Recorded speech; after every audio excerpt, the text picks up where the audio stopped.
திருக்குறள் அதிகாரம் 96 குடிமை.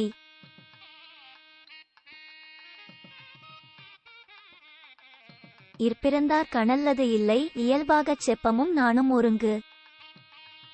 சிறந்த குடும்பத்தில் பிறந்தவரிடம் மனம், சொல், செயல் மூன்றின் சுத்தமும் நாணமும் இயல்பாக இருப்பது போல் மற்றவரிடம் இருக்கமாட்டா.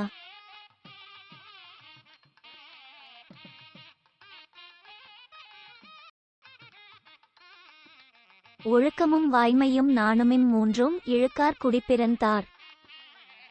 நல்ல குடும்பத்தில் பிறந்தவர் ஒழுக்கம், உண்மை, நாணம் என்னும் இம்மூன்றிலிருந்தும் விலகமாட்டார்.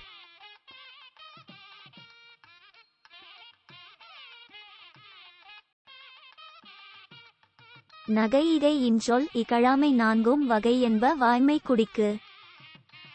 நல்ல குடும்பத்தில் பிறந்தவர்களுக்கு முகமலர்ச்சி, இருப்பதை கொடுத்தல், இனிமையாக பேசுதல், கேலி பேசாமை என்னும் நான்கும் உரிய குணங்களாம்.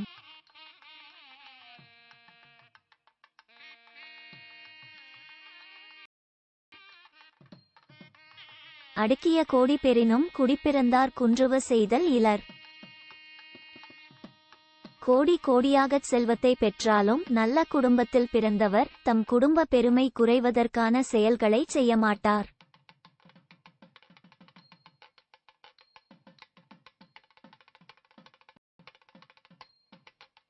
வழங்குவ துள்வீழ்ந்த கண்ணும் பழங்குடி பண்பில் தலை பிரிதல் இன்று.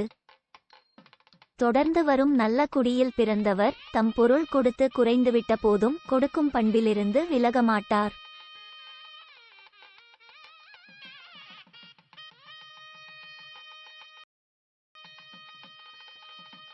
சலம்பற்றிச் சால்பில செய்யார்மா சற்ற குலம்பற்றி வாழ்த்துமென் பார். குற்றம் இல்லாமல் வரும் தம் குடும்ப மரபோடு வாழ்வோம் என்பவர் வறுமை வந்தபோதும் வஞ்சகம் கொண்டு பொருந்தாத செயல்களைச் செய்யமாட்டார்.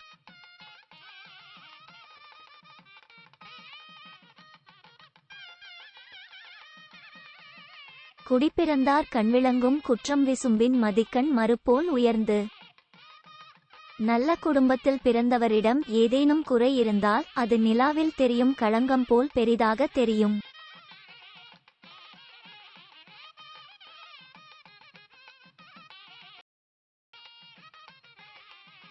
நலத்தின்கண் நாரின்மை தோன்றின் அவனை குலத்தின்கண் ஐயப்படும். நல்ல குடும்பத்திலிருந்து வருகின்றவனிடம் அன்பு இல்லாது இருந்தால் அக்குடும்பத்தைச் சேர்ந்தவன் தானா என்று அவனை இந்த உலகம் சந்தேகப்படும்.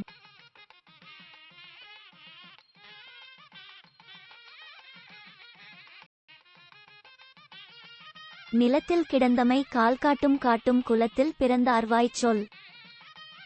நிலத்தின் இயல்பை அதில் விளைந்த பயிர் காட்டும், அதுபோல குடும்பத்தின் இயல்பை அதில் பிறந்தவர் பேசும் சொல் காட்டும்.